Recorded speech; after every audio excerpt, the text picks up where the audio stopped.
157 दवाइयां quality test यानी गुणवत्ता के मामले में फेल। 57 से ज्यादा दवाओं के सैंपल क्वालिटी टेस्ट में फेल हो गए।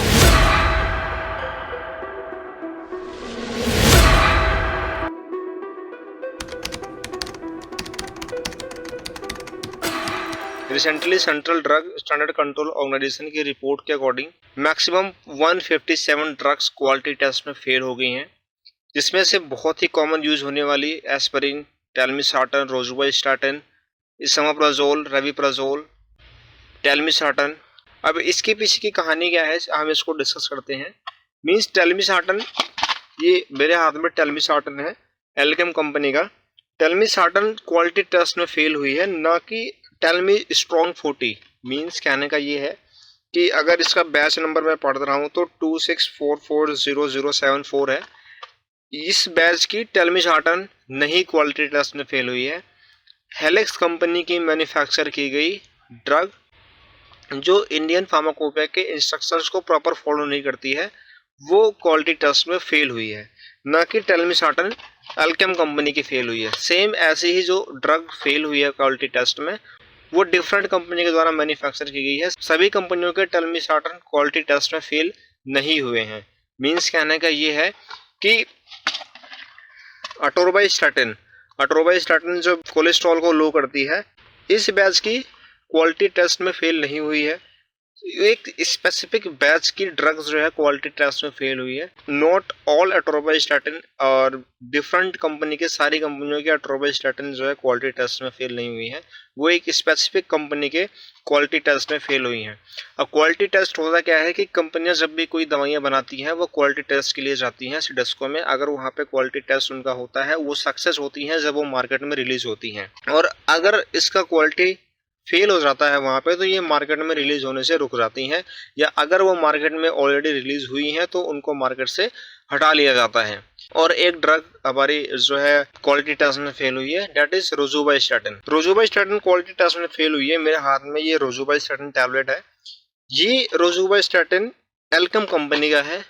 ये एल्केम कंपनी का रोजुवास्टाटिन क्वालिटी टेस्ट में फेल नहीं हुआ है। ये एक स्पेसिफिक कंपनी का रोजुवास्टाटिन क्वालिटी टेस्ट में फेल हुआ है, जिसका बैच नंबर स्पेसिफाइड है, जिसका मैन्युफैक्चरिंग डेट स्पेसिफाइड है, जिसका एक्सपायरी डेट स्पेसिफाइड है। ये जो ड्रग्स हैं ये इंडियन फार्माकोपिया के इंस्ट्रक्शंस को प्रॉपर फॉलो करती हैं। एक और ड्रग क्वालिटी टेस्ट में फेल हुई है, डेट इज रोजुवास्टाटिन 20 mg। रोजुवास्टाटिन 20 mg सारी कंपनियों के फेल नहीं हुए। रोजुवास्टाटिन एक सॉल्ट है जो कि इंडियन फार्माकोपिया में रजिस्टर्ड है, और वो सॉल्ट कंपनियां कैप्चर करती हैं और वो अपने ब्रांड नेम से दवाइयों को मैन्युफैक्चर करती हैं। जैसे एल्केम ने इस दवाई का मैन्युफैक्चर किया हुआ है, इसका नाम है कीमोरोज। कीमोरोज इसका ब्रांड नेम है और सॉल्ट नेम इसका रोजुवास्टाटिन है। एक स्पेसिफिक कंपनी का रोजुवास्टाटिन क्वालिटी टेस्ट में फेल हुआ है, उस कंपनी का बैच नंबर स्पेसिफिक है, उस कंपनी के सारे रोजुवास्टाटिन के बैच क्वालिटी टेस्ट में फेल नहीं हुए होंगे। एक स्पेसिफिक कंपनी का बैच जो है वो क्वालिटी टेस्ट में फेल हुआ है, उसका एक्सपायरी डेट स्पेसिफिक है, उसका बैच नंबर स्पेसिफिक है, उसका मैन्युफैक्चरिंग डेट स्पेसिफिक है। रेमिप्रिल 0.25 mg भी क्वालिटी टेस्ट में फेल हुई है। मेरे हाथ में दो कंपनियों का रेमिप्रिल है।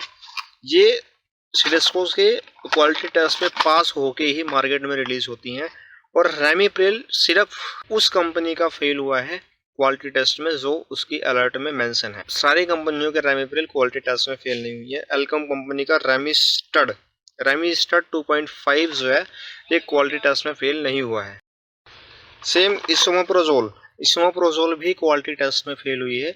सारे कंपनियों के इसोमेप्राजोल क्वालिटी टेस्ट में फेल नहीं हुए हैं। वो किसी एक स्पेसिफिक कंपनी का क्वालिटी टेस्ट में फेल हुआ है, जिसका एक स्पेसिफिक बैच नंबर होगा और उसका एक स्पेसिफिक मैन्युफैक्चरिंग डेट होगी एंड उसकी एक स्पेसिफिक एक्सपायरी डेट होगी। उसी कंपनी का इसोमेप्राजोल क्वालिटी टेस्ट में फेल हुआ है। सो आप ये ना सोचे कि अगर टेलमिसार्टन क्वालिटी टेस्ट में फेल हुआ तो सारी टेलमिसार्टन क्वालिटी टेस्ट में फेल हो गई है, हम इसको यूज नहीं कर सकते। एंड अगर इसोमेप्राजोल क्वालिटी टेस्ट में फेल हुआ है तो इसका मतलब ये नहीं है कि सारे कंपनी के इसोमेप्राजोल क्वालिटी टेस्ट में फेल हुए हैं।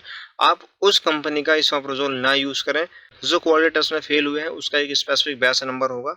एंड इस कंपनी का सोमप्राज 40 एंड अनदर कंपनी का भी इसोमेप्राजोल आप यूज कर सकते हैं, जो कि सिडेस्को की NSQ अलर्ट में नहीं मेंशन है। फॉर एग्जांपल आप रोजुवास्टाटिन इस कंपनी का यूज कर सकते हैं, अनदर कंपनी का भी यूज कर सकते हैं जो कि क्वालिटी टेस्ट में फेल नहीं हुई है। So this is for the information video कि सारी कंपनियों के रेमिप्रिल, सारी कंपनियों का टेलमिस्टाटिन, सारी कंपनियों के रोजुवास्टाटिन क्वालिटी टेस्ट में फेल नहीं हुए। हम इस तरह समझ लेते हैं कि दो बर्गर वाले हैं हमारे गली में, एक बर्गर अच्छा बनाता है, एक बर्गर बेकार बनाता है। वो तो बर्गर है हम खा लेते हैं कि बाद में कहते हैं अच्छा है बेकार है, पर in the case of medicine ये सारी दवाइयाँ मार्केट में रिलीज होने से पहले क्लिनिकल ट्रायल के लिए जाती हैं। क्लिनिकल ट्रायल के बाद उनका क्वालिटी टेस्ट होता है, क्वालिटी एश्योरेंस होता है, सारी चीज़ें टेस्ट होने के बाद ही वो मार्केट में रिलीज होती हैं। उसके पहले अगर वो क्वालिटी टेस्ट में फेल होती हैं, क्लिनिकल ट्रायल में फेल होती हैं, तो वो ड्रग मार्केट में रिलीज नहीं होती हैं, उनका पूरा बैच रिजेक्ट हो जाता है। सेम इसी प्रकार से इन्होंने जो प्रोटोकॉल्स है वो फॉलो करते हुए वो क्वालिटी टेस्ट में सिडेस्को के पास गई, क्वालिटी टेस्ट में वहाँ से फेल होगी। अगर वो मार्केट में ड्रग्स गई हैं तो वो विड्रॉन हो जाएंगी, अगर वो मार्केट में ड्रग्स नहीं गई हैं तो वो रिजेक्ट हो जाएगी और वो क्वालिटी टेस्ट में फेल हो चुकी है इसलिए।